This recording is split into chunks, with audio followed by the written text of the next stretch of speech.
Bismillahirrahmanirrahim. Assalamualaikum warahmatullahi ta'ala wabarakatuh. Alhamdulillah wassalatu wassalamu ala sayyidina Rasulillah wa ala alihi wa sahbihi wa man walah. Subhanaka la ilma lana illa ma 'allamtana innaka antal alimul hakim. Rabbi shrah li sadri wa yassir li amri wahlul 'uqdatam min lisani yafqahu qawli, amma ba'd. Pertama kali saya minta maaf atas kelewatan, disebabkan perkara yang tidak dapat dielakkan. InsyaAllah kita akan baca, kita akan sambung kita punya diskusi mengenai kitab yang sangat berkat ini, iaitu kitab Al-Mustasfa min Ilmi Al-Usul, karya Al-Imam Hujjatul Islam Al-Ghazali rahimahullahu ta'ala. Kita sambung pada masalah yang seterusnya. Qala al-Imam Al-Ghazali rahimahullah wa nafa'ana Allah bi'ulumihi wa 'ulumi masyayikhina fid darain ya Allahumma amin.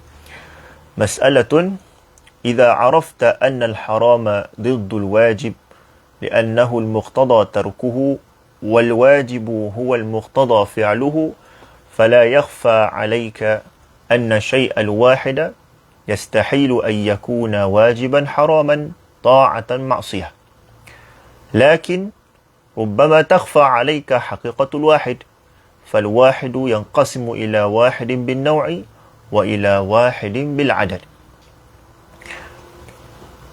Perbahasan kali ini agak menarik. Persoalan yang ingin disampaikan ataupun ingin dilontarkan oleh Al-Imam Al-Ghazali secara khususnya dan para ulama usuliyun secara umumnya, iaitu adakah sesuatu perbuatan, satu perbuatan itu boleh menjadi wajib dan haram dalam masa yang sama? Maksudnya boleh disifatkan boleh dengan hukum haram dan halal ataupun haram dengan wajib. Jadi kata Al-Ghazali rahimahullah, idza arafta anna al-haram diddul wajib. Apabila kau dah faham, pembacalah, kamu dah faham bahawasanya haram ini adalah khitab syara' yang menyanggahi ataupun berlawanan dengan makna khitab yang wajib, ataupun perbuatan yang haram itu berlawanan dengan perbuatan yang disifatkan sebagai wajib. Li'annahu ni kembali kepada al-haram. Dhamma itu kembali kepada al-haram. Li'annahu al-muqtada tarkuhu, ay li'annahu alladhi iqtudiya tarkuhu. Alif lam al-muqtada dengan makna alladhi. Li'anna al-haram huwa alladhi iqtudiya tarkuhu wal wajibu huwa alladhi iqtudiya fi'luhu, fala yakhfa 'alayka anna syai'al wahida yastahilu an yakuna wajiban haraman ta'atan ma'siyah. Bila kamu dah faham haram itu adalah perbuatan yang dituntut untuk ditinggalkan, manakala yang wajib itu ialah perbuatan yang dituntut untuk dilakukan, maka mustahil, kamu dah pasti akan jelas dalam kepala otak kamu, dalam akal kamu, bahawa tidak mungkin satu perbuatan itu disifatkan sebagai wajib dan haram dalam satu masa yang sama, dan taat dan maksiat dalam masa yang sama. Lakin rubbama takhfa 'alaika haqiqatul wahid. Cuma yang menjadi kemusykilan, barangkali kamu tak faham apa yang dimaksudkan dengan al-wahid. Apakah yang dimaksudkan dengan satu perbuatan? Kerana dalam mantik, kalau kita belajar, satu ni sebenarnya ada banyak. Maksudnya apa? Kita ada al-wahidu bil adad wal wahidu bil jinsi. Secara umumnya ada dua lah. Kita ada satu yang pada bilangan dan juga satu pada jenis.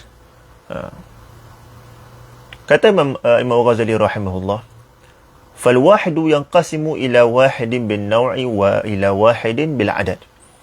Wa amma al wahidu bin naw'i kas sujudi mathalan fa innahu naw'un wahidun min al af'al. Kita ambil contoh perbuatan sujud, iaitu wad'ul jabhati 'ala al-ardi, meletakkan dahi di atas permukaan bumi ataupun atas lantai ataupun di atas tanah. Bayangkan. Jadi perbuatan ni adakah dia satu perbuatan secara bilangan ataupun secara jenisnya? Tak, dia adalah satu perbuatan yang sama pada jenisnya. Kata Imam Ghazali rahimahullah, فَإِنَّهُ نَوْعٌ وَاحِدٌ مِنَ الْأَفْعَالِ, kerana dia adalah sejenis daripada banyak bentuk perbuatan manusia ataupun perbuatan makhluk. فَيَجُوزُ أَنْ يَنْقَسِمَ إِلَى الْوَاجِبِ وَالْحَرَامِ, kerana dia adalah jins, tamam, tanpa melihat kepada afrad, tanpa melihat kepada a'yan, tanpa melihat kepada ashkhas, maka dia boleh terbahagi kepada banyak bahagian. Ada sujud yang diwajibkan, ada sujud yang disunatkan, dan begitu juga ada sujud yang diharamkan. Kata Al-Ghazali rahimahullah, fayajuzu an yanqasima, yani as-sujud, ila al-wajib wal-haram, wa yakunu inqisamuhu bil-awsafi wal-idafat. Dan taqsim ataupun inqisam ini, dia berlaku kerana sujud itu boleh berlaku dengan sifat yang berbeza dan dinisbahkan pada penisbahan yang berbeza-beza. Idafat. Sujud kepada Allah wajib. Sujud kepada selain Allah haram. Biarpun yang selain Allah Ta'ala itu adalah makhluk-makhluk yang kita wajib ihtiram ataupun takrim, macam mak bapak kita, macam Rasulullah, orang-orang salih dan sebagainya. Jadi kata Al-Ghazali, kasujudi lillahi ta'ala wassujudi lissanam, seperti sujud kepada Allah Subhanahu wa ta'ala dan sujud kepada berhala. Sujud kepada Allah wajib. Sujud kepada Allah selain Allah Ta'ala, yakni berhala dan seumpamanya, adalah haram. إذ أحدهما واجب والآخر حرام ولا تناقض, ataupun فلا تناقض, tidak ada tanaqud. Jadi bila sujud itu satu jinsul fi'l, dia boleh terbahagi kepada pelbagai bentuk, maka tak mustahil sujud ada kalanya diharamkan, sujud ada kalanya diwajibkan, dan sujud juga ada kalanya disunatkan. Wahakadha. Tamam? Lepas tu kata Al-Ghazali rahimahullah, wa dhahaba ba'd al-mu'tazilati ila annahu yatanaqad. Ada sebahagian Mu'tazilah kata tak, sujud ni, ini pun kita kata binaan ala qa'idatihim min at-tahsin wa at-taqbih al-aqliyain, iaitu disebabkan mereka begitu berpegang dengan konsep at-tahsin wa at-taqbih, iaitu baik dan buruk itu adalah antara sifat zat bagi sesuatu perbuatan. Maka perbuatan sujud sudah tentulah perbuatan baik. Maka mereka tidak boleh menerima konsep ada sujud yang wajib, ada sujud yang haram. Tetapi mereka tidak ingkar tentang masalah haram sujud kepada sanam itu. Itu bukan isu dengan Mu'tazilah. Cuma bagaimana Mu'tazilah, sebahagian mereka ini taujih ataupun cuba mencari jalan bagi menyelesaikan masalah supaya permasalahan ini, orang kata apa, tally ataupun dia sesuai, sejajar dengan usul dan kaedah dalam mazhab mereka. Jadi kata Al-Ghazali, wa dhahaba ba'd al-mu'tazilati ila annahu yatanaqad. Jadi tidak mungkin di sisi mereka, mustahil perbuatan yang satu, yang iaitu sujud, boleh ada kalanya bersifat halal, yakni wajib, dan boleh ada kalanya bersifat haram. Mustahil di sisi mereka. Fa inna as-sujuda naw'un wahidun ma'murun bihi. Sebab kata mereka, sujud ini dia adalah satu perbuatan yang memang dituntut. Dalam secara umumnya dia dituntut. Tak kisahlah dalam bentuk apa sekalipun. Tayyib. Habis itu macam mana lah kita katakan orang yang sujud kepada selain Allah itu berdosa? Bagaimana? Jadi kata mereka, fayastahilu ayyunha anhu. Jadi kalau perbuatan itu sendiri dah memang disuruh, yakni memang hasan li zatihi, kata mereka, maka mustahil perbuatan yang memang baik pada dirinya sendiri itu dilarang oleh syarak. Balis sajidu, ini mereka punya taujih. Kata mereka, balis sajidu lis-sanami asim biqasdi ta'zimi lis-sanam. Biqasdi ta'zimi lis-sanam, la binafsi sujud. Dia kata, mereka kata, orang yang sujud kepada berhala itu berdosa bukan kerana dia sujud, tetapi kerana niat dia ingin mentazimkan, kerana nak mengagungkan sanam ataupun berhala ataupun yang selain Allah Subhanahu wa taala. Kita bincang tentang masalah halal dan haram. Kita tak bincang masalah kufur ataupun iman. Ya. Jangan ingat kalau kita kata haram sujud kepada wali ataupun haram sujud kepada mak, haram sujud kepada sanam, maksudnya orang tu jadi jatuh musyrik, jadi jatuh kafir. Tak. Itu soal yang lain. Kita bincang tentang soal halal wal haram min haithul fi'l, pada perbuatan itu sendiri. Tamam? Okey. Jadi itu kata Mu'tazilah, dan itu bagaimana Mu'tazilah taujih ataupun menyelesaikan masalah ni agar dia sesuai dengan sejajar dengan usul mereka. Kemudian kata Al-Ghazali, kritikan beliau terhadap mazhab ini. Kata beliau, wa hadza khata'un fahishun. Masalah ni ataupun pandangan ini, rumusan yang sebegini rupa adalah rumusan yang sangat-sangat salah. Malah fahish, seolah macam Al-Ghazali kata tak patut mereka cakap macam ni. Tak wajar. فَإِنَّهُ إِذَا تَغَايَرَ مُتَعَلَّقُ الْأَمْرِ وَالنَّهِي لَمْ يَتَنَاقَضْ. Sebab asasnya, apabila berbeza muta'allaqul amr wa muta'allaqul nahi. Muta'allaq ni apa maksudnya? Muta'allaq maksudnya fi'l. Fi'l min al-af'al. Al-amru wal nahyu khitaban muta'alliqan. Muta'allaqan bimadha? Muta'allaqan bil af'al. Jadi khitab itu sifat dia muta'alliq bi kasril lam. Adapun af'al mukallafin dia dipanggil sebagai ataupun dilabelkan sebagai muta'allaq bi fathil lam. Tamam? Fa innahu idza taghayara muta'allaqul amri wan nahy, yani idza taghayara fi'lu, idza taghayara al-fi'l muta'allaqul amri wan nahy lam yatanaqad. Jadi kalau dah beza, mana ada tanaqud? Bila tidak ada tanaqud, maka tidak mustahil berlakunya hukum syarak pada hal-hal yang sebegini rupa. Wasujudu lis-salami ghairu sujudi lillahi subhanahu wa ta'ala. Sujud kepada berhala bukan sujud kepada Allah. Sujud kepada Allah bukan sujud pada berhala. Kedua-duanya boleh ditasawurkan dengan baik. Jadi tidak ada sebarang munasabah untuk kamu nak kata berlaku tanaqud. Lianna ikhtilaf al-idafat was-sifat yujibu al-mughayarah. Ini satu kaedah yang kita boleh letakkan, kita boleh highlight lah, kita boleh gariskan. Kalau kita boleh himpunkan di balik, kalau pada kitab, di balik kitab tu, di muka surat ujung sekali tu boleh himpunkan qawaid aqliyah. Tamam, qawaid aqliyah yang Al-Ghazali sebut dalam kitab beliau ni. Ikhtilaful idafat was-sifat yujibul mughayarah. Apabila berbeza sifat sesuatu ataupun penisbahan sesuatu itu dengan yang lainnya, maka itu mewajibkan, yakni menyebabkan mestinya berlaku perbezaan. Mesti berlakunya perbezaan. So bila beza, maka kata ulama mantiq, jihah munfakkah, fal jihatu munfakkah, fa idzan fakkatil jihah fala tanaqud.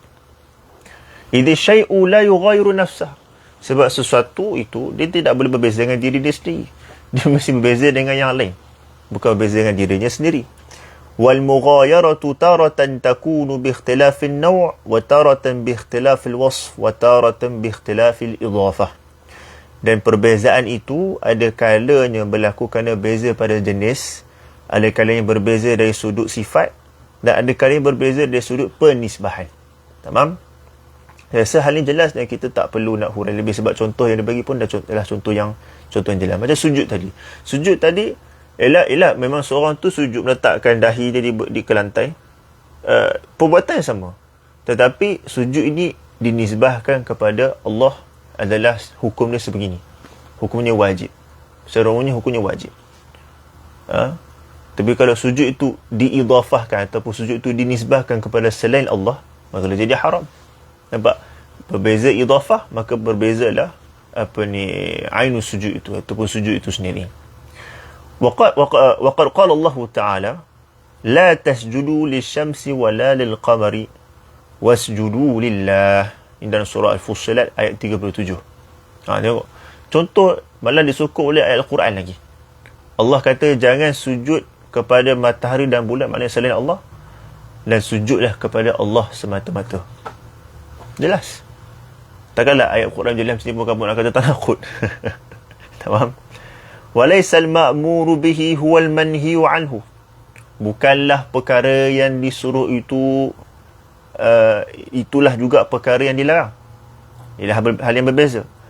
Wal ijma'u mun'aqidun ala anna as-sajida lisyamsi 'asim bi nafsi as-sujudi wal qasdi jami'a. Ini poin penting daripada Al-Ghazali. Kata beliau, ijma' telah berlaku, mun'aqid, bahawa orang yang sujud kepada matahari sebagai contoh, dia itu berdosa ataupun dikira bermaksiat dengan perbuatan sujud itu sendiri dan juga niat dia. Bukan sebab kerana niat dia sahaja.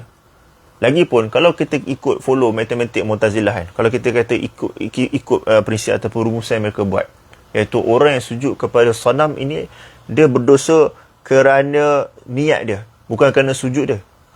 Habis itu maksudnya kita akan kata kat dia, lazim daripada mazhab kamu ni, orang yang sujud kepada Allah, dia diberi pahala, dianggap muti', dianggap taat, bukan kerana sujud dia, tapi kerana niat dia. Adakah begitu? Soal, adakah begitu yang umat faham? Tak. Umat faham bahawasanya orang yang sujud kepada Allah, dia itu dianggap melakukan kewajipan ataupun ketaatan kerana sujudnya sendiri dan juga niat dia. Tamam? Maka begitu juga pada yang sisi yang haram, iaitu seorang yang sujud kepada sanam, dia dianggap dosa dengan perbuatan sujudnya itu sendiri dan juga kerana niat dia yang terlarang tersebut. Tamam?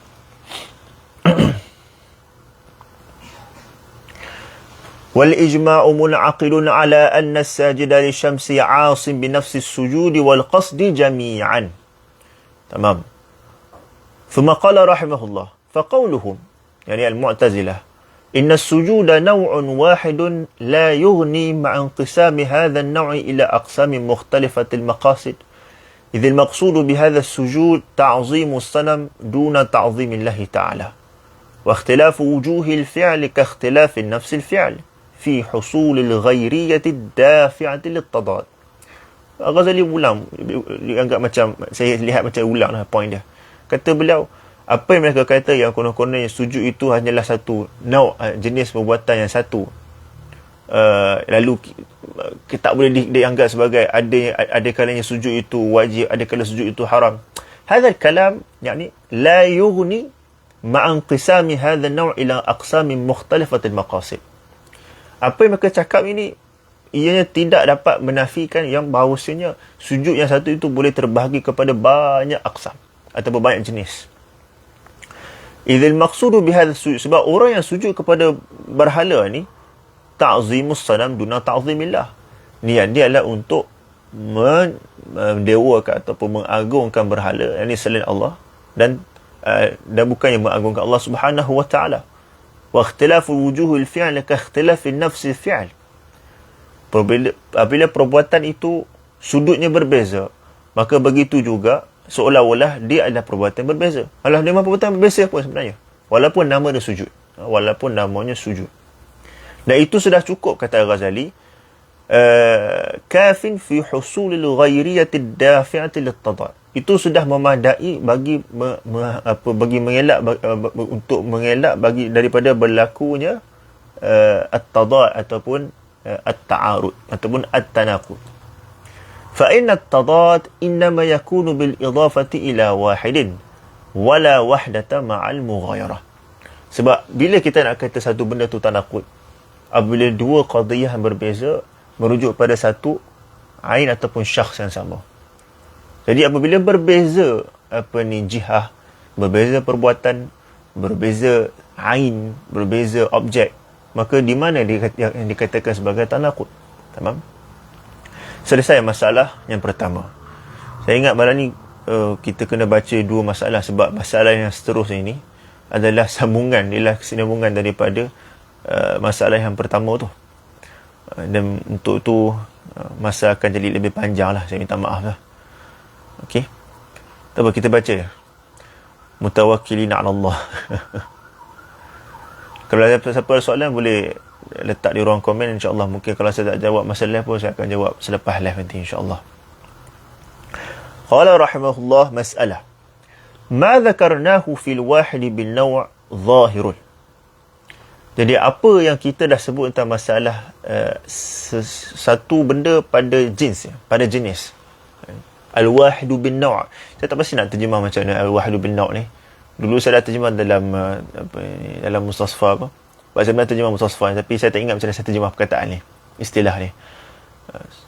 Satu pada jenis. Kita boleh kata macam tu kot. Satu pada jenis. Satu pada jenis ni dia jelas. Tak ada masalah sangat. Malah kalau orang mukhalafah dengan kita dalam masalah ni, kita kata khilaf dia tu la yultafat ilaih. Bahkan kata Al-Ghazali khata'un fahish. Tamam? Fala auda wala i'adah. Tak perlu kita ulang lagi. Qala rahimahullah, amma al-wahidu bil ain. Ini yang jadi masalah besar. Al-wahidu bil ain. Satu pada bilangan. Kasalati Zaidi fi dari maghsubatin min Amr. Contoh yang spesifik yang biasa dibahaskan oleh ahli usul dan juga fuqaha. Contoh macam solat seorang yang bernama Zaid. Solat pada waktu malam spesifik. Mana solat-solat yang spesifik maksudnya? Bukan jenis solat, tapi solat yang spesifik. Siapa yang buat? Nama dia Zaid sebagai contoh. Dia buat di mana? Dia buat dalam rumah ataupun kawasan yang dia rampas. Rampas daripada siapa? Daripada Amr. Taban al-ghasbu jarimah minal jaraim. Dia adalah jenayah. Ataupun kita kata dia adalah maksiat minal ma'asi. Minal mazalim. Faharakatuhu fi salah fi'lu wahidin bi'ainihi. Perbuatan dia dalam solat itu, dalam rumah ataupun kawasan yang dirampas itu, adalah perbuatan yang satu. Satu pada apa? Satu pada jins ataupun satu pada adat? Tak, satu pada adat. Al-wahid bil adat, la bil jins. Liannana al-an natakallam fi as-salah al-mushakhasah. Tamam? As-salah min al-syakhs al-muayyan. Daripada individu yang spesifik. Faharakatuhu fi as-salah fi'lu wahidin bi'ainihi. Bi'ainihi maksudnya muayyan. Musyakhas. Tamam? Huwa muktasabuhu wa muta'allaqu qudratih. Solat ini adalah perbuatan yang diusahakan ataupun dilakukan dengan usaha si fulan yang bernama Zaid ini. Tamam? Wa muta'allaqu qudratih. Dan dia adalah muta'allaq bagi kudrat Zaid. Maksudnya dia buat dengan usaha dia sendiri, bukan secara daruri, bukan secara terpaksa. Memang dia buat dengan ikhtiar dia sendiri. Itu maksud dia. Tamam? Kemudian kata Al-Ghazali, solat orang macam ni, kata dia, فَالَّذِينَ سَلَّمُوا فِي الْوَاحِدِ بِالنَّوَعِ نَازَعُوا هَاهُنَا. Mereka yang, selain pada Ba'du Mu'tazilah tadi tu, maksudnya ramai, ini pandangan jumhur ulama. Jumhur ulama tidak bersama dengan Mu'tazilah dalam masalah al-wahdu bil jins. Tapi dalam masalah al-wahdu bin naw' ni, sebahagian mereka bercanggah ataupun berbeza pendapat dengan kita dalam hal ini. فَالَّذِينَ سَلَّمُوا فِي الْوَاحِدِ بِالنَّوَعِ نَازَعُوا هَاهُنَا فَقَالُوا لَا تَصِحُّ هَذِهِ الصَّلَاةِ. Solat yang macam ni, yang Zaid buat dalam rumah yang dirampas daripada Amr sebagai contoh, solat macam ni tidak sah. Solat macam ni tidak sah. Kita kata, kenapa? إِذْ يُؤَدِّ الْقَوْلُ بِصِحَّتِهَا إِلَىٰ أَنْ تَكُونَ الْعَيْنُ الْوَاحِدَةُ مِنَ الْأَفْعَالِ حَرَامًا وَاجِبًا وَهُوَ مُتَنَاقِضٌ. Kerana kata Al-Ghazali, mereka berkata, solat macam ni kita tak pernah kata sah. Sebab kalau kita kata solat macam ni sah, apa dia punya konsekuensi dia? Apa dia punya kesan dia, akibat dia? Kita akan terpaksa kata yang satu perbuatan yang al-wahdu bil adat, perbuatan yang satu pada bilangan ini, dia adalah haram, dalam masa yang sama dia adalah wajib. Dia adalah maksiat, dalam masa yang sama dia juga adalah taat. Wa hadha mutanaqid. Tanaqud, ainut tanaqud. Mustahil. Faqila lahum. Lalu Al-Ghazali jawab mereka ni. Lalu dijawab ataupun dibalas apa yang mereka kata ni. hadha khilafu ijma'is salaf. Apa yang kamu cakap ini bercanggah dengan ijma' salafun as-salih. Kenapa? Fa innahum ma amaru, ma maknanya nafiyah. ما أمروا الظلمة عند التوبة بقضاء الصلوات المؤدات في الدور المغصوبة مع كثرة وقوعها ولا نهو الظالمين عن الصلاة في الأراضي المغصوبة. Ini kata Ghazali, iaitu masalah ijma'. Berlaku peristiwa, yani kalau kita baca kitab sejarah lah, kitab tarikh macam apa ni, kitab apa, Al-Kamil fi Tarikh oleh Ibn al-Athir, ataupun macam kitab Al-Bidayah wal Nihayah oleh Al-Imam Ibn Kathir Al-Syafi'i. Berlaku di zaman Umayyah seingat saya, iaitu berlakunya rampasan terhadap tanah ataupun rumah-rumah orang Islam sebahagiannya di Madinah. Dan hal itu, peristiwa yang gelap itu disaksikan oleh ramai para ulama. Zaman tu ramai ulama. Dan para zalama ataupun orang-orang yang zalim ni, di kalangan umara, di kalangan penguasa-penguasa ni, yang tak sedar diri ni, mereka salat dalam aradi maghsubah, ataupun tanah ataupun kawasan rumah yang dirampas. Dan kita tahu sebagai seorang Islam ataupun sebagai manusia secara umumnya, kita tak boleh memanfaatkan ataupun menggunakan harta benda orang tanpa izin tuan dia. Dan tanah ataupun buqa'ah ini, bagaimana cara dia dirampas adalah dengan cara dihalau tuan dia dan digunakan tanah tersebut ini diduduki, didiami, apa sajalah perbuatan atas tanah yang dirampas tu. Maka perbuatan seseorang ataupun zalamah itu memanfaatkan tanah itu dengan solat atas tanah itu adalah perbuatan yang dilarang. Jadi mereka kata perbuatan itu dilarang, maka bila mana perbuatan itu dilarang, bagaimana kita boleh kata dia boleh solat dalam keadaan dia perlu meninggalkan tanah tu, dia perlu keluar dan serahkan semula tanah tu kepada tuan dia, dan perbuatan dia solat bercanggah dengan larangan tersebut. Seolah-olah macam syarak kata solat dan jangan solat di kawasan itu.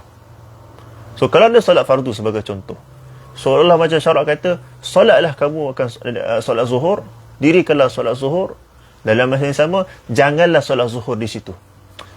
Nampak? Maka ini yang dikatakan sebagai tanakut. Ini yang mereka maksudkan. Seolah-olah macam itulah yang mereka maksudkan. Tetapi kata Al-Ghazali, ya, mungkin kamu boleh cakap itu, tapi masalah hal ini tidak disuruh oleh ulama-ulama salaf zaman itu untuk mereka qada solat. Peristiwa itu disaksikan dan kata Al-Ghazali berlaku secara terang-terangan dan berlaku beberapa kali, banyak kali. Dan tidak ada seorang di kalangan fuqaha salaf yang menyuruh para penzalim itu untuk qada ataupun mengulang solat mereka. Malah kata Al-Ghazali, wala nahwu adh-dhalimin 'an as-salat fi al-arad al-maghsubah. Mereka tak halang pun. Mereka tak halang pun daripada mereka penzalim itu daripada menggunakan tanah yang haram itu untuk solat. Jadi berdasarkan muqtada ataupun kesan daripada ijma' yang dinukilkan ini, maka solat di tempat yang diharamkan untuk solat adalah sah. As-salah fil ard atau fid dur al-mawsubah sahihah mujzi'ah. Jadi ini hujah ataupun hujah balas daripada Al-Ghazali. Kemudian kata Al-Ghazali, dan ini antara tabi'ah ataupun manhaj Al-Ghazali dalam Al-Mustasfa, iaitu beliau banyak menukilkan pandangan daripada Al-Qadhi Abu Bakar Al-Baqillani. Sama ada kalanya beliau menyokong pandangan Al-Qadhi dan ada kalanya beliau mengkritik. Tapi dalam masalah ni beliau kritik. Beliau kritik. Sebagai faedah, cetakan Al-Mustasfa, cetakan Darul Maiman seingat saya nama tu, yang warna oranye tu, itu antara cetakan terbaiklah bagi karya Al-Mustasfa, tahqiq bagi kitab Al-Mustasfa. Dan pada bahagian belakang kitab tu, tahqiq tu, muhaqqiq ada menyenaraikan khilaf antara Al-Ghazali dan juga Al-Baqilani, ataupun mungkin pandangan Al-Ghazali yang bercanggah dengan Al-Baqilani. Lebih kurang macam itulah. Ada salah satu fihris yang muhaqqiq letak. So kalau boleh, kalau Mustasfa, beli ataupun download yang itu. So dia bukan sekadar tahqiq, tapi dia adalah dirasah kamilah terhadap Al-Mustasfa. Mudah-mudahan bermanfaat lah. Kata Al-Ghazali rahimahullah, fa ashkala al-jawabu 'ala al-qadi Abu Bakr al-Baqilani. Qadi Abu Bakr al-Baqilani sebenarnya tak pernah setuju lah dengan apa yang disebut oleh Al-Ghazali. Bukan maksudnya dia tak setuju, maksudnya Al-Ghazali datang sezaman dengan, ataupun sempat berbalah hujah dengan Baqilani. Tak, Baqilani sebelum tu lagi. Tetapi benda tu ma'ruf, dan Al-Ghazali cuma kritik apa yang Baqilani cakap kat sini. Kata dia, faqala rahimahullah, yani faqala al-Baqilani, yasqutul wujubu indaha la biha bidalil ijma'. Al-Baqilani dia cakap apa tau? Kalau ikutkan kaedahnya, kalau tak kerana ijma' ni, aku hukumkan solat ni tak sah. Dan para penzalim itu wajib qada semula solat mereka. Yajibu alaihimul qada awil i'adah. Mesti. Tapi kerana ijma' itulah, maka solat itu tidak wajib diqada'kan. Cuma, adakah disifatkan solat itu sebagai solat yang sahihah? Dan kalau dia melakukan solat fardu sebagai contoh, adakah solat fardu iaitu solat fardunya itu dianggap sebagai solat fardu? Maksudnya kalau dia buat solat fardu, jadi bila selesai solat itu, adakah solat itu dianggap, dinilai, disifatkan ataupun dihukum sebagai memang solat fardu, ataupun solat biasa, ataupun macam mana? Jadi kata Al-Baqilani, bagi nak meraihkan dua masalah ni, satu masalah ijma', satu lagi masalah tanakhud apa semua tu, maka kata Baqilani, yasqutul wujubu indaha la biha. Apa maksud dia? Maksudnya solat mereka, para penzalim ataupun al-ghasib itu, solatnya gugur. Maksudnya tuntutan khitabnya gugur. Dia buat solat, dan atas solat dia itu maka gugur tuntutan khitab daripadanya. Tapi adakah masuk solat itu sah, yang maksudnya dengan maksud tidak perlu qada? Part yang itu, bahagian itu Baqilani diam, ataupun dia ubah, dia ta'dil, dia ubah ibarat dia kepada ibarat yang lebih daqiq, lebih halus. Kata beliau, yasqutul wujubu indaha la biha. Faham maksudnya? Yasqutul wujub, maksudnya yasqutu, maksudnya yujzi. Soalan nak kata yujzi, tapi Baqilani tak mau guna perkataan yujzi. Sebab perkataan yujzi itu maksud khalas, solat dia sah, seolah macam solat orang biasa. Seolah macam bukan solat orang yang ghasib. Jadi dia nak elak benda tu, seolah macam itulah. Sebab saya pun ambil masa lama juga nak faham apa maksud ibarat suqutul wujub indaha la biha ni.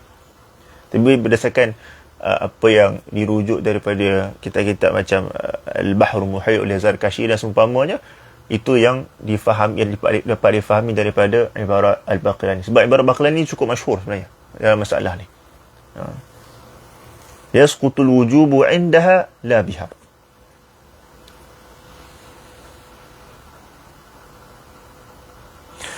Bidalil al-ijma'. Kemudian kata Al-Baqilani, wala yaqa'u wajiban. Bukannya setakat solat itu tidak dinamakan ataupun tidak disifatkan sebagai sahah, ataupun tidak dituntut untuk qada, malah ia tidak juga dianggap solat yang fardu kalau orang tu niat solat fardu. La yu'addu wajiban, la yaqa'u wajiban. Kenapa? Kata Al-Baqilani, li'anna al-wajib ma yuthabu alaih. Sebab benda wajib ni adalah perbuatan yang kalau kau buat, kau dapat pahala. Tamam? Wa kaifa yuthabu ala ma yu'aqabu alaihi. Bagaimana dikatakan seorang tu dapat pahala dengan perbuatan itu sendiri menjadi punca ataupun menyebabkan dia itu disifatkan sebagai pendosa. disifatkan sebagai ahli maksiat. Macam mana? Macam tak masuk akal, macam tak munasabah. Engkau buat satu amalan kebaikan yang kau anggap betul baik, tapi dalam masa sama itu juga amalan yang menyebabkan kau masuk neraka. Fakaifa yuthabu alaih. Jadi hujah kebanyakan ulama dalam masalah ni, yang mereka kata solat itu sah tapi tak dapat pahala, dan dikatakan seingat saya ini pandangan kebanyakan Syafi'iyah lah. Mereka kata apa saja ibadat yang dibuat secara haram dalam bentuk maksudnya dengan ada jihad mufakkah, solat, puasa ke haji umrah ke, ibadat itu sah tetapi tidak berpahala, dengan alasan yang disebutkan oleh Al-Baqilani, bagaimana seseorang itu diberi pahala dengan perbuatan yang menjadi punca dia berdosa. Tak munasabah. Tidak munasabah. Tetapi sebahagian ahli usul, begitu juga sebahagian fuqaha, mereka kata, seperti Ibn Sabbah dalam Asy-Syamil, kata beliau, apabila kita dah kata perbuatan ini sah, kan, seperti mazhab Al-Ghazali ni, maka sepatutnya kita kata orang itu berpahala, biarpun perbuatan itu juga menjadi punca dia berdosa, kerana jihad mufakkah, jihad yang berbeza. Dia buat solat, dia dapat pahala kerana dia solat. Dalam masa yang sama, dia juga dapat dosa kerana dia merampas hak orang lain. Tamam? Itu kata Al-Imam Ibn Sabbah. Dan saya secara peribadi setujulah dengan pandangan tersebut. Sebab logik macam tu.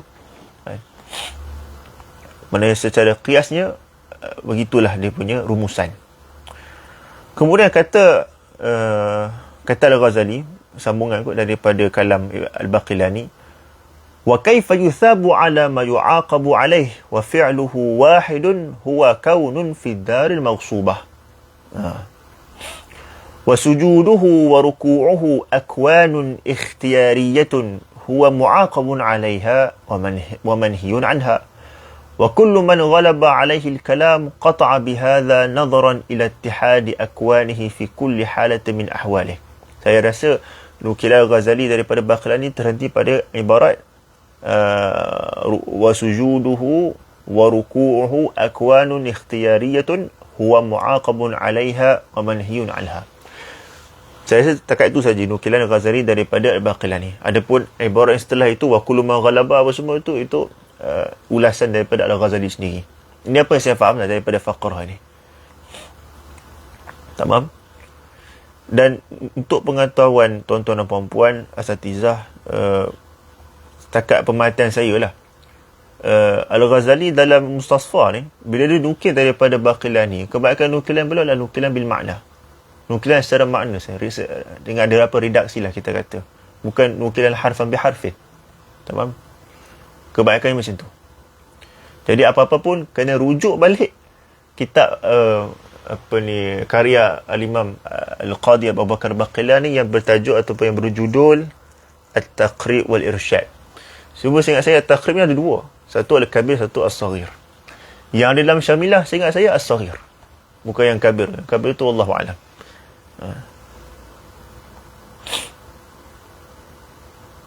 Kata Al-Ghazali sebagai ulasan ataupun kritikan terhadap kalam Al-Baqilani ni, wa kullu man ghalaba alaihi al-kalam qata'a bihadha nazaran ila ittihadi akwanihi fi kulli halatin min ahwalih. Orang yang terlalu ikut dengan cara fikir mutakallim, cara fikir ilmu kalam ni, dia akan mudah untuk nak bersetuju dan jazamkan, memuktamadkan apa yang disebut oleh Al-Baqilani ini, kerana mereka melihat perbuatan satu. Tamam? Wa anna al-haditha minhu al-akwan la ghayruha wa huwa mu'aqabun 'alayha 'asim biha. Fa kayfa yakunu mutaqarriban bima huwa mu'aqabun 'alayhi wa muti'an bima huwa bihi 'asim?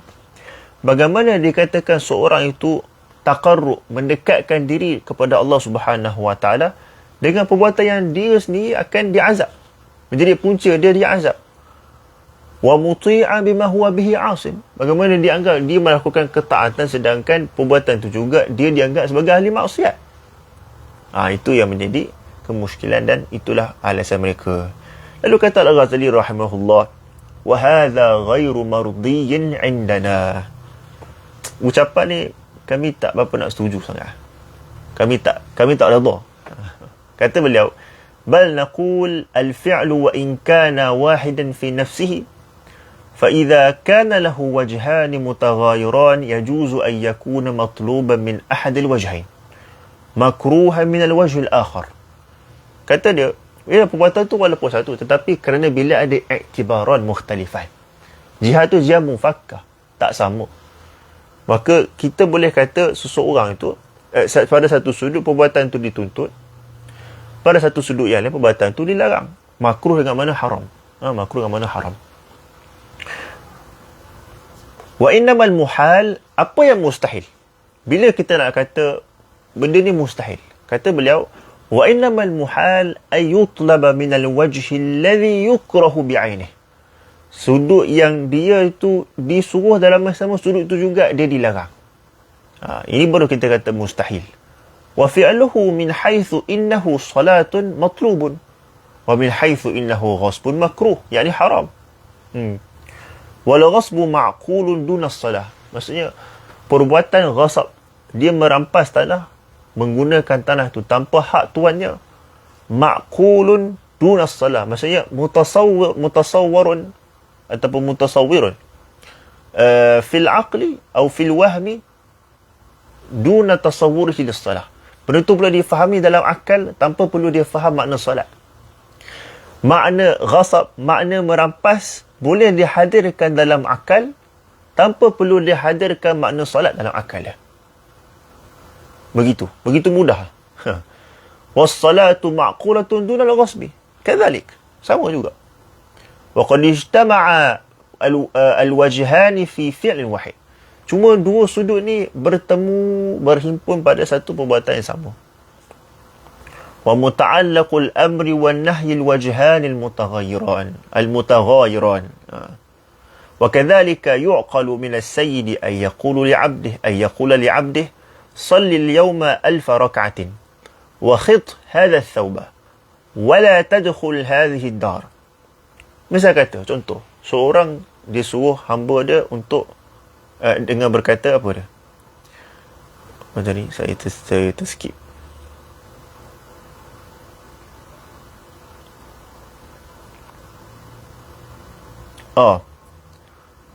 Ijma' tamam.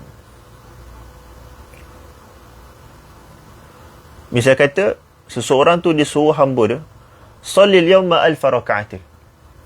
Hari ni kamu mesti solat 1000 rakaat. Bagus betul. Dalam masa yang sama, khit hadha thawb, tolong jahitkan pakaian ni. Dan juga dalam masa yang sama, wala tadkhul hadha albayt atau hadhihi ad-dar, jangan masuk dalam rumah atau jangan masuk dalam bilik ni. Lalu fa in irtakabta an-nahya darabtuk. Sambungan kata tuan tu lagi, kata as-sayyid ni, kalau kau buat maka aku akan pukul kau. Wa fa in irtakabta an-nahya darabtuk. Wa in imtathalta al-amra a'tatuk. Kalau kamu buat apa yang aku larang, maka aku akan pukul kau. Dan kalau kau buat apa yang aku suruh, maka aku akan bebaskan kau. Katakan hamba ni dia buat apa yang disuruh dan dia buat apa yang tuan dia larang. Fa khata ath-thawba fi ad-dar wa salla 1000 rak'atin fi tilka ad-dar. Fa yahsunu min as-sayyid ay yadribahu wa yu'tiqah. Hamba ni tadi dia jahit pakaian seperti yang disuruh, tapi dalam masa sama dia pergi masuk rumah. Maksudnya dia jahit pakaian dalam rumah yang dilarang daripada dia masuk. Dan juga hamba ni solat 1000 rakaat dalam rumah tu juga. Dalam rumah tu juga yang dilarang. Maka tak jadi masalah. Fayahsun, yani tak jadi masalah. Yani mustahsan fil aqli min as-sayyidi ayadribahu wa yu'tiqah. Tak ada masalah kalau tuan dia itu membebaskan dia, dalam masa sama pukul. Pukul sebab langgar arahan, bebaskan sebab ikut suruhan. Jihad mufakkah. Dan ini tak ada masalah. Maksudnya apa yang muskil dalam masalah solat fitrah dan maksubah itu, kalau kita bawa ke dalam dunia muamalah sesama manusia pun, dia tak jadi satu masalah pun sebenarnya. Jadi kalau benda tu tak jadi masalah dari sudut akal, kenapa dia jadi masalah dalam syariat pula? Itu kata Ghazali, itu maksud Ghazali. Tamam? Minta maaf, pembahasan malam ni agak panjang sikit. Saya pun agak penat sebenarnya. Rabbina Karim. Wa yaqulu ata'a bil khiyatati was salah wa 'asa bid dukhul ad-dar. Fakadzalika fima nahnu fihi min ghairi farqin. Nampak? Tak ada beza. Surah yang walaupun beza tetapi makna konsep yang sama. Kalau benda tu logik dekat sini, sepatutnya dia logik juga dekat dalam masalah as-salah fi ardil maghsubah. Wa kata. Tamam? فالفعل وإن كان واحدا فقد تضمن تحصيل أمرين مختلفين يطلب أحدهما ويكره الآخر. ولو رمى سهما, ni Al-Ghazali bawa lagi satu contoh fiqhi, misal fiqhi. ولو رمى سهما واحدا إلى مسلم بحيث يمرق إلى كافر أو إلى كافر بحيث يمرق إلى مسلم فإنه يثاب ويعاقب. يعني ولو رمى سهما واحدا إلى مسلم تعمدا وقصدا وعدوانا بغير حق, maksudnya katakan seorang tu dia lepaskan anak panah dia, ataupun dia melontar lembing sebagai contoh, dan dengan niat memang nak bunuh seorang muslim.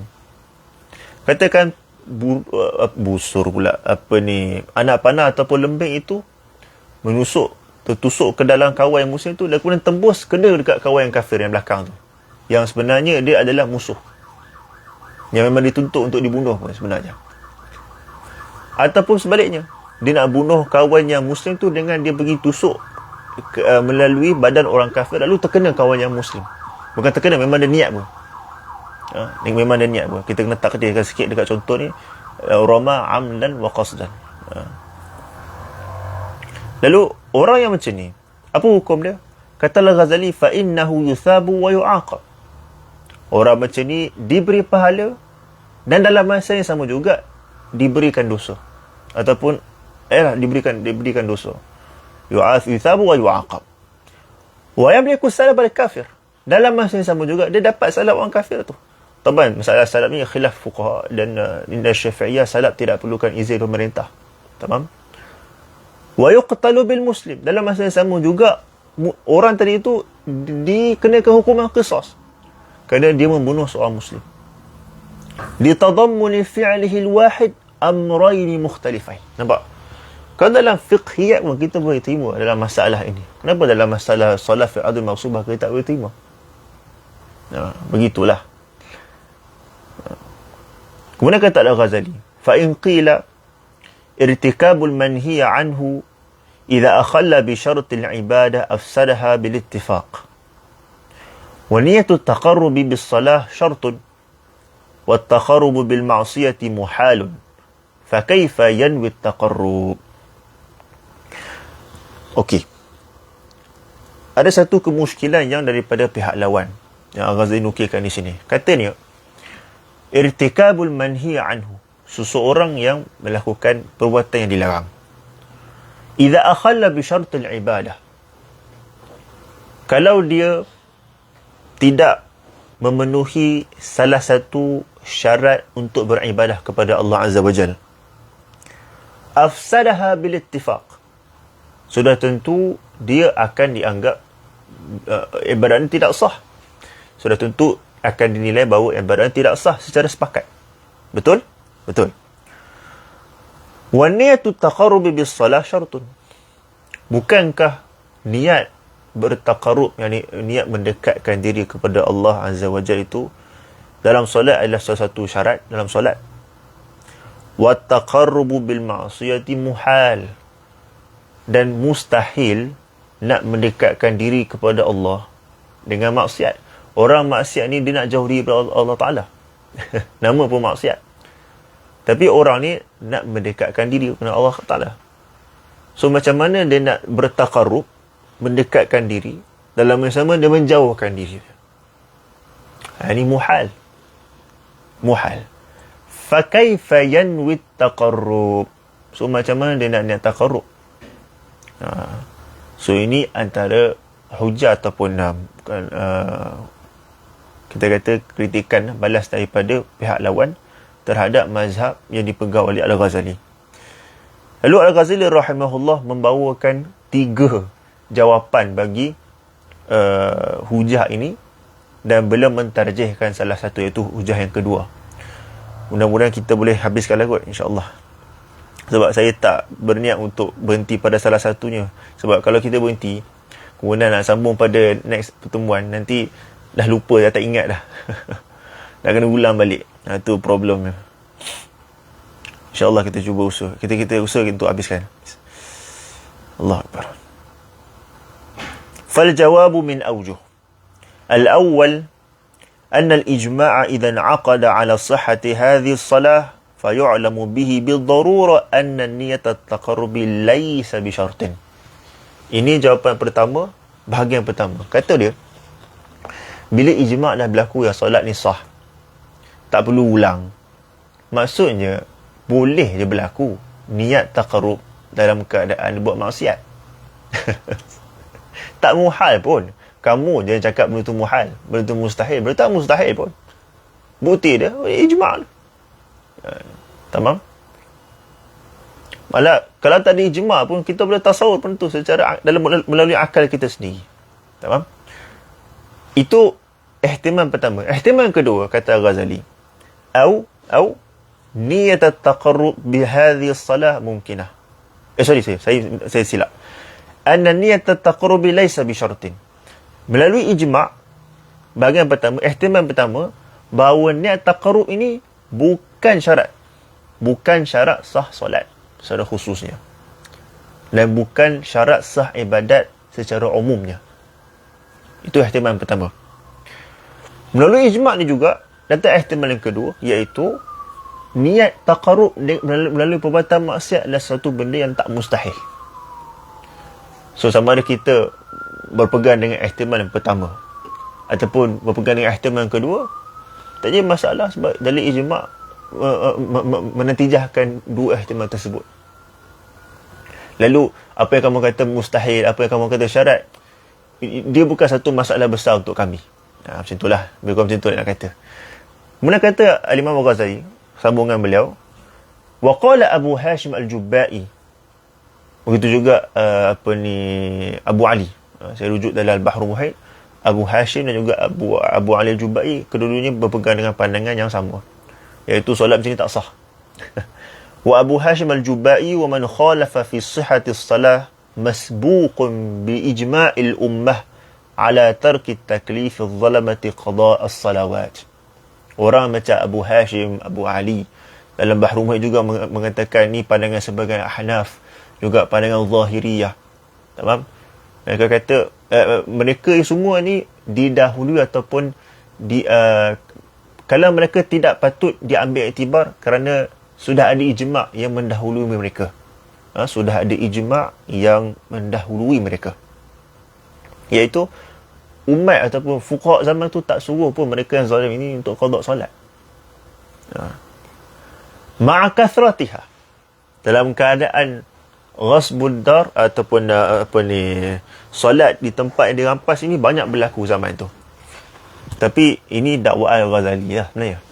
Kalau kita baca dalam Bahrul Muhit, Imam Zarkashi menukilkan, ingat saya, daripada Al-Muqtarah, yang beliau agak sangsi dengan ijma' ni. Dan beliau juga agak sangsi dengan masalah kathratul wuku'. Dan kalau berlaku benda tu, kathratul wuku' itu menjadi satu kemuskilan. Adakah benar masalah ni banyak berlaku? Sebab untuk nak mengatakan sesuatu itu sebagai ijma' sukuti, benda tu mesti berlaku secara banyak kali. Disaksikan oleh semua fuqaha, mujtahidun, muntashir, kemudian semua diam, tak ada siapa nak ingkar, barulah kita kata berlaku ijma' sukuti. Tapi kalau sekali je berlaku, kemudian tak intisar, maka mana kita nak kata ijma'? Itu antara kemuskilan lah. Dan kelihatan Al-Baqlani pun ada masalah dalam menerima ijma' tersebut, berdasarkan apa yang disebut oleh Al-Zarkashi dalam Al-Bahrul Muhit. Tamam. ثم قال رحمه الله وكيف ينكر سقوط نية التقرب. Ini masalah niat taqarrub pula. Kalaulah kamu kata niat taqarrub ni mesti kena dalam semayang, mesti kena dalam ibadat, kalau tak macam mana nak buat ibadat? Kami katakan niat taqarrub ni dia tak ubah macam dalam masalah fuqaha khilaf dalam masalah niat fardu. Macam fuqaha khilaf dalam masalah niat idhafah ila Allah Ta'ala dalam ibadat. Niat idhafah ila Allah, niat fardu, ini semua khilaf yang ma'ruf dalam fiqh. So kalau khilaf macam ni pun boleh berlaku dan kita boleh terima secara umumnya. Kenapa khilaf dalam masalah syarat taqarrub ini adalah satu syarat yang kita tak boleh gugurkan? Maksudnya kata Ghazali, kalau kau nak kata syarat taqarrub itu adalah syarat yang mesti adalah ibadat, dan aku pula kata tak, kita tak boleh nak bina satu rumusan ataupun kata sepakat kalau benda ni pun kata khilaf. So kalau kau nak kata benda tu syarat, it's up to you. Kalau aku pula kata benda ni bukan syarat dan aku berhak berkata sedemikian rupa. So it's not a big deal. Small matter. Boleh kau macam itulah. Tamam. وكيف ينكر سقوط نية التقرب وقد اختلفوا يعني الفقهاء في اشتراط نية الفرضية ونية الإضافة إلى الله تعالى فقال قوم لا يجب إلا أن ينوي الظهر أو العصر فهو في محل الاجتهاد وقد ذهب قوم إلى أن الصلاة تجب في آخر الوقت والصبي إذا صلى في أول الوقت ثم بلغ آخره أجزأه أو بلغ في وسط الوقت مع أنه لا تتحقق الفرضية في حقه. Ni Ghazali dia orang kata apa, istitrak, dia bawa benda-benda yang masail khilafiyah ataupun far'iyah bagi menyokong apa yang beliau nyatakan tadi tu. Maksudnya kalau kita nak kata mesti kena orang yang solat fardu ni dia mesti kena niat fardu. Tayyib. Kalau kanak-kanak macam mana nak niat fardu sedangkan kewajipan tidak ada kat atas diri dia. Macam itulah. Yani istitrak. Tamam? Kemudian kata beliau, fa'in qil, ada lagi kritikan, man nawas salata faqad tadammanat niyatul qurbah. Bukankah orang yang niat solat ni bermaksud dia juga berniat mendekatkan diri, niat qurbah, at-taqarrub ila Allah? Qulna, kata Ghazali, idza sahhat as-salatu bil ijma' wastahala niyatut taqarrub fatulgha tilka an-niyatu wa tasih. Bila ijma' dah kata solat orang macam ni sah, solat orang yang merampas orang yang solat di tanah yang dirampas adalah solat yang sah dan niat taqarrub itu mustahil, maka fatulgha tilka an-niyah, maka tak perlu syaratkan niat itu, wa tasihus salah. Atau yuqal, ataupun kita boleh katakan ta'allaqat niyatut taqarrub bi ba'dhi ajza'is salah. Niat taqarrub itu ada tapi dia bertakluk ataupun bercantum pada sebahagian juzuk solat sahaja. Contoh macam zikir, macam baca Quran, tamam? Wa ma la yuzahimu haqqal mawsubi minhu. Dan juga pada perbuatan-perbuatan yang tidak dianggap merampas tanah ataupun rumah orang tersebut. Fa innal akwan hiya allati tatanawalu manafi'ad dar. Sebab perbuatan yang dianggap berdosa dia adalah perbuatan yang dia dilihat memanfaatkan ataupun menggunakan tanah yang dirampas. Baca Quran, zikir apa semua ni boleh ditasawurkan walaupun kau tak ada kat tanah yang dirampas tu. Faham tak? Kan?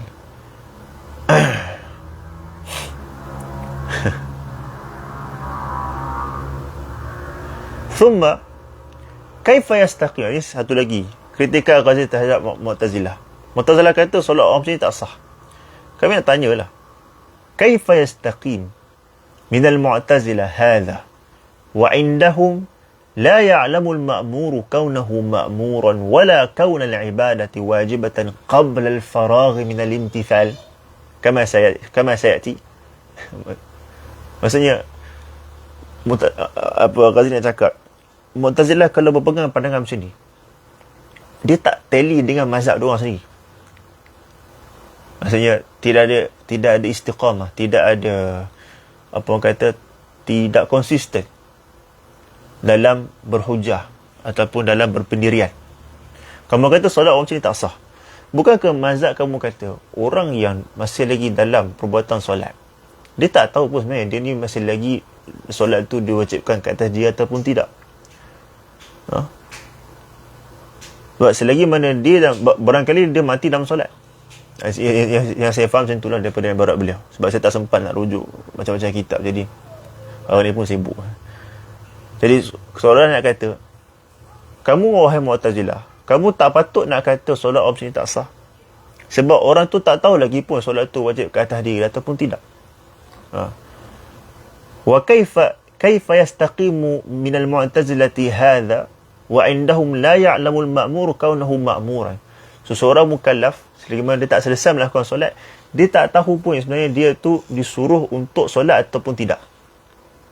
Sebab boleh jadi dia mati sebelum solat, ataupun dia mati ketika dah solat, wahakadha. Ataupun mungkin dia gila masa dah solat. Apa jua lah bentuk-bentuk yang menyebabkan taklif terangkat. Kama sayati. Jadi kata beliau lagi, fa kaifa yanwi taqarruba bil wajib wa huwa la ya'rifu wujubah. Macam mana seseorang nak niat taqarrub bil wajib, maksudnya niat nak beribadat kepada Allah Ta'ala, nak mendekatkan diri kepada Allah Ta'ala dengan ibadat wajib, dalam keadaan dia pun tak tahu dia tu sebenarnya diwajibkan ataupun tidak, menurut mazhab kamu wahai Mu'tazilah. Macam itulah nak kata. Selesai jawapan pertama. Al-jawabu tsani, jawapan yang kedua, wahwal asah, kata Al-Ghazali. Maksudnya ini jawapan yang beliau pilih, yang beliau tarjihkan. Annahu yanwi taqarruba bis salah wa ya'si bil ghasbi. Mudah, kita kata ni dia mufakkah. Sudut tak sama. Bila sudut tak sama, maka dia anggap macam ada dua perbuatan yang berbeza. Dia niat taqarrub dengan solat, dalam masa sama dia itu bermaksiat dengan perbuatan dia merampas. Waqad bayyana, dan kita dah terang dah infisala ahadihima anil akhar. Kita dah terang lah yang dua benda ni adalah berbeza dan saling berpisah. Terpisah antara satu sama lain. Walidzalika yajidul musalli min nafsihi niyyat at-taqarrub bis-salah wa in kana fi dar maghsubah. Sebab itu kita sendiri boleh tengok, ataupun kita ni kalau kita lah rampas tanah orang, rampas rumah orang, lalu kita solat kat situ. Lalu kita solat. Wujud tak niat taqarrub dengan solat kita? Wujud. Dia ada, boleh berlaku pun sebenarnya. Wa in kana fi dar maghsubah. لأنه لو سكن ولم يفعل فعلا لكان غاصبا في حالة النوم وعدم استعمالة القدرة. Sebab anda katalah kalau dia masuk dalam rumah dia rampas tu, lalu dia tidur, tak buat apa, tidur je. Bukan ke tidur orang kata apa ni, rufi'al qalam, marfu'ul qalam.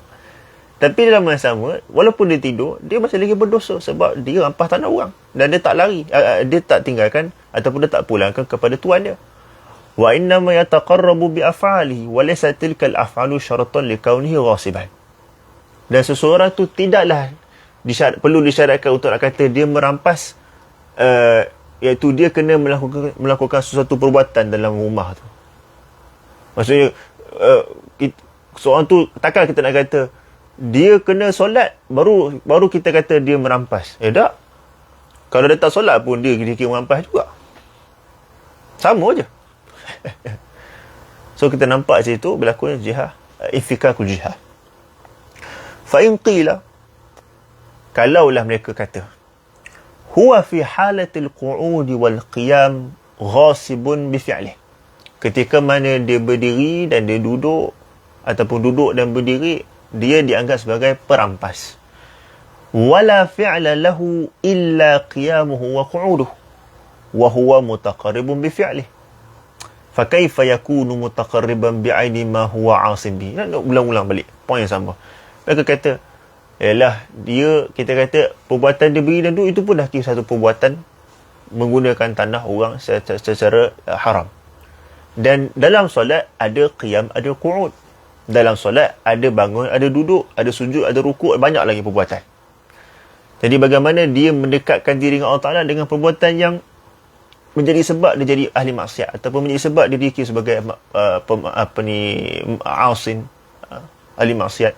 Qulna huwa min haitsu innahu mustawfin manafi'ad dar ghasibun. Ulang balik poin sama. Dari sudut dia gunakan tanah orang secara tanpa izin, dia dengar sebagai perampas. Wa min haitsu innahu ata bi surati salat mutaqarrib. Dari sudut dia melakukan surah atau perbuatan yang nama dia solat, maka dinamakan sebagai mutaqarrib ila Allah. Kama dzakarnahu fi suratil khiyatah. Seperti contoh yang kita dah sebut lah. إذ قد يعقل كونه غاصبا من لا يعلم كونه مصليا ويعلم كونه مصليا من لا يعلم كونه غاصبا فهما وجهان مختلفان وإن كان ذات الفعل واحدا. So ini jawapan kedua yang Al-Ghazali tarjihkan dan kelihatan jelas dan kita tak perlu nak ulang banyak kali. Al-jawab al-thalith, ini jawapan yang terakhir, kata beliau, huwa anna naqul bima tunkiruna 'ala al-qadi rahimahullah haythu hakama bi anna al-fardha yasqutu 'indaha la biha bi dalil ijma' fasallama annahu ma'siyatun walakin al-amra la yadullu 'ala al-ijza' idha ata bil ma'mur wala an-nahyu yadullu 'ala عدم الإجزاء بل يؤخذ الإجزاء من دليل مكمل من دليل آخر كما سيأتي.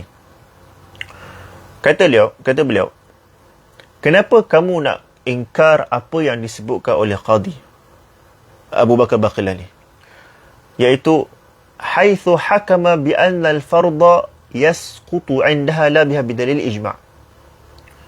Itu kamu nak ingkar apa dengan apa yang Qadi sebut. Maksudnya seolah beliau nak kata, ni apa yang saya fahamlah, Qadi rahimahullah Baqillani sebenarnya kalau tak kena ijma' tu, dia setuju dengan apa yang disebut oleh Mu'tazilah dan sebagai ahli sunnah yang lain juga. Jangan anggap ni mazhab Mu'tazilah semata-mata, dia juga mazhab sebagai ahli sunnah.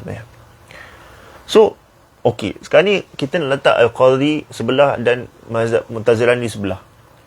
Kenapa kamu tak ikut apa yang Qadi cakap? Kenapa kamu ingkar apa yang Qadi sebut? Qadi kalau tak kena ijma' tu, tamam, Qadi akan setuju dengan apa kamu cakap. Cuma Qadi jadi insaf.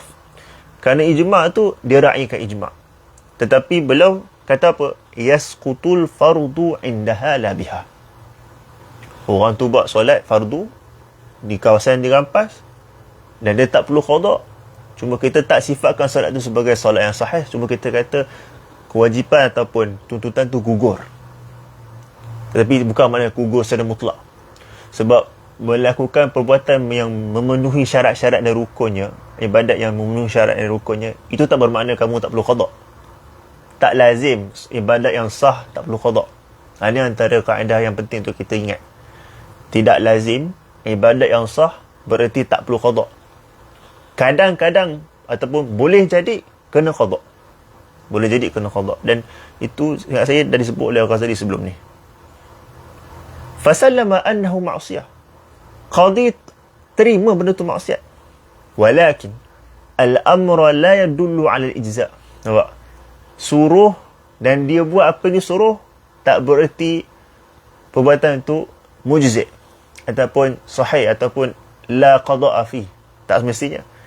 Idza ata bil ma'mur. Wala nahyu yadullu 'ala adamil ijza'. Dan kalau ada larangan pun, dan orang tu buat apa yang dilarang, tak mestinya apa yang dilarang itu perbuatan itu tidak sah. Tidak ada talazum. So kenapa kamu tak ikut macam apa yang Qadi sebut? Bal yu'khadhu al-ijza'u min dalilin akhar kama sayati. Selesai hujah yang ketiga. Kemudian kata Al-Ghazali, ini sebagai penutup apa yang beliau sebutkan kat sini. Oh, penutup pun panjang juga. Kita cuba habiskan insya-Allah. فإن قيل هذه المسألة اجتهادية أم قطعية. Permasalahan ni yang kita bincang ni, wahadu bil adad, khilaf fulan salat sah salat tak sah, benda semua ni, masalah ni masalah ijtihad ke masalah qat'iyah? Maksudnya masalah dhanniyat ke ataupun masalah qat'iyah? Jadi kata Ghazali, qulna hiya qat'iyah. Masalah ni ialah masalah qat'i. So jangan buat main-main. Jangan buat main-main dengan masalah ni. Ini so serius sangat. Saya bila baca pun saya rasa macam Ghazali serius tu masalah ni. Hiya qat'iyyah wal musibu fiha wahidun. Yang benar dalam masalahnya seorang, maksudnya satu pihak saja yang benar, iaitu mereka yang berpandangan dengan pandangan Ghazali ni. Lianna man sahhaha ay sahhaha as-salah hadhihi salah maksudnya akhadha min al-ijma'. Dalam mereka adalah ijma'. Wa huwa qati'. Ijma' ni kan dari qat'i. Tapi sebenarnya nak kata ijma' adalah sebuah dalil qat'i secara mutlak fihi nazar. Maksudnya ada kemusykilan sikit. Sebab kalau ijma' tu ijma' sukuti, bukan semua ulama Ahlussunnah wal Jamaah ataupun ulama Islam secara umumnya terima ijma' sukuti. Dan kalau berlaku ijma' sukuti ni, adakah semua ijma' yang dikatakan sukuti itu pada level ataupun tahap yang sama dari sudut qat'iyah dia? Itu menjadi masalah. Tamam. Lagipun masalah ni adalah bukan permasalahan yang dinaskan oleh ulama salaf. Dia adalah permasalahan yang diistimbatkan daripada apa yang dianggap ijma' daripada ulama salaf. So dia bermukaddimat. Banyak mukaddimat dia. Macam tu. Ini jarang-jarang kita kritik Al-Ghazali. Tapi macam itulah. Ilmu ni macam tu. Bukan bermakna bila kita sayang ataupun kita junjung, angkat satu tokoh bermaksud kita muafaqah dengan dia dalam semua tulisan dan juga perkataan dia. Wallahu alam. Barangkali Ghazali ubah pandangan dia.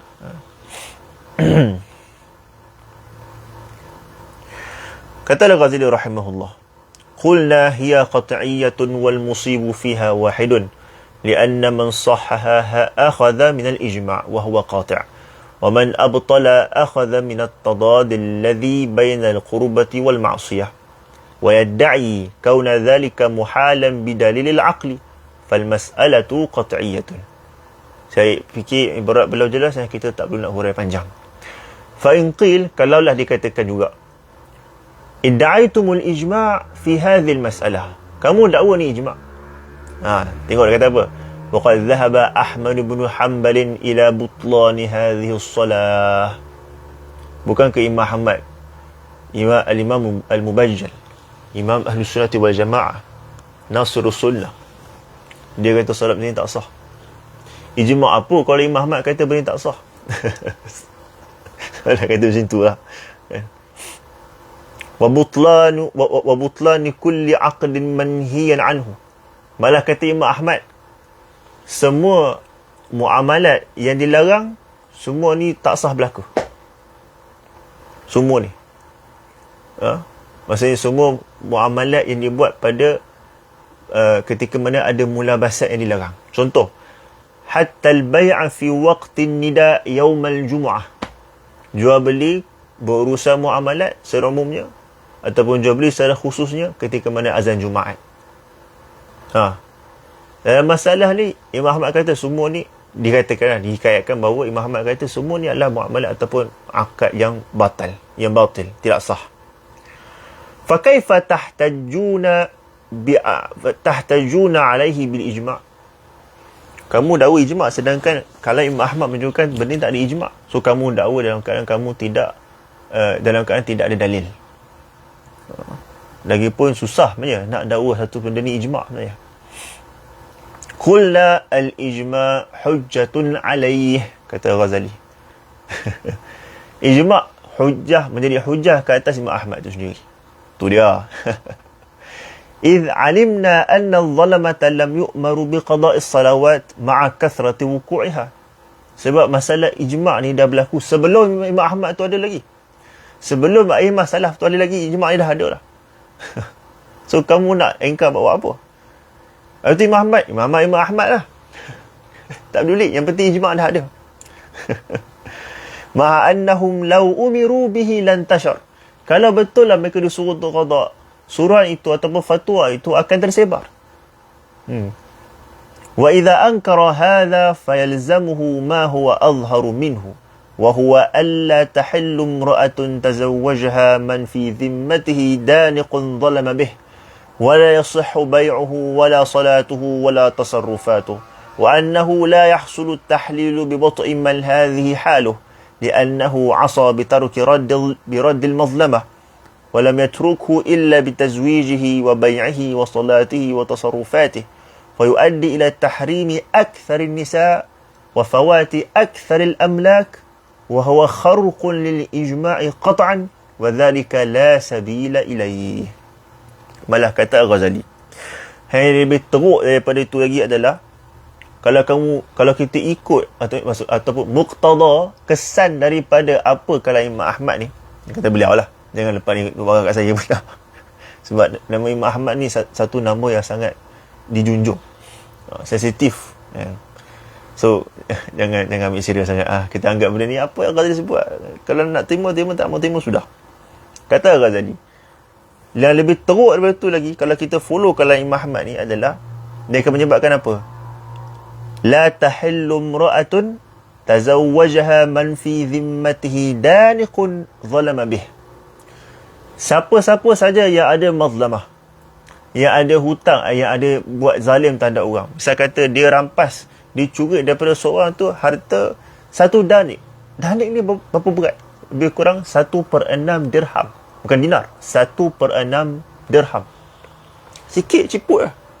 Dia kata, sesiapa saja yang ada mazlamah, maka perkahwinan dia tak sah. Bila perkahwinan dia tak sah, maka hubungan dia dengan isteri dia dianggap sebagai zina. Teruk. Pasal apa? Sebab dia patut, perbuatan dia kahwin, sebab ketika tu diri dia tersangkut ataupun terikat dengan hak orang.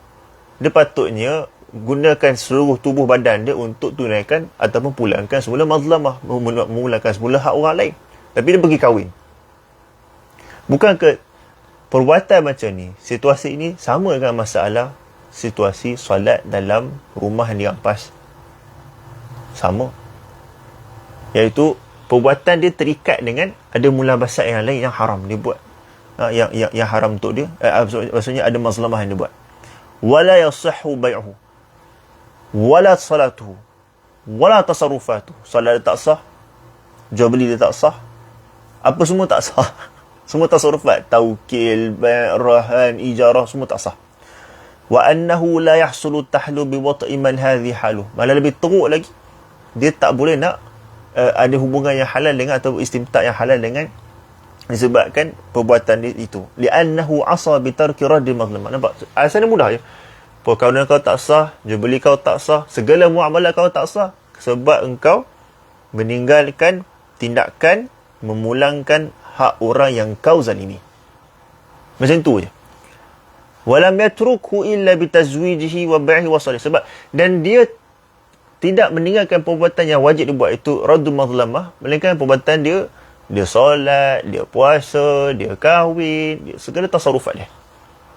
Jadi ini kesan, walaupun Imam Ahmad tak cakap macam ni, tetapi kesan muqtada.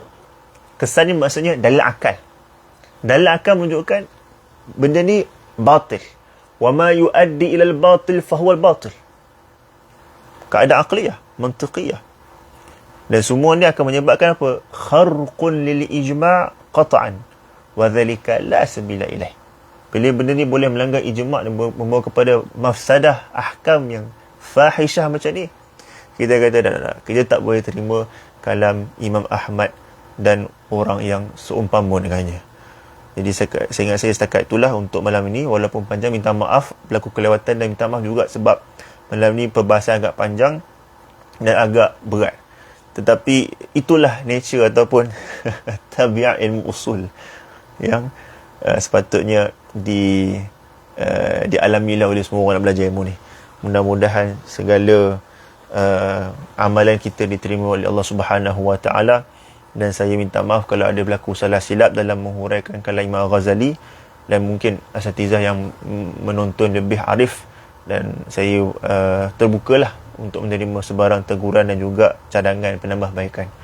Wallahu ta'ala a'la wa a'lam, wa sallallahu ala sayyidina Muhammad wa ala alihi wa sahbihi wa sallam. Assalamualaikum warahmatullahi wabarakatuh.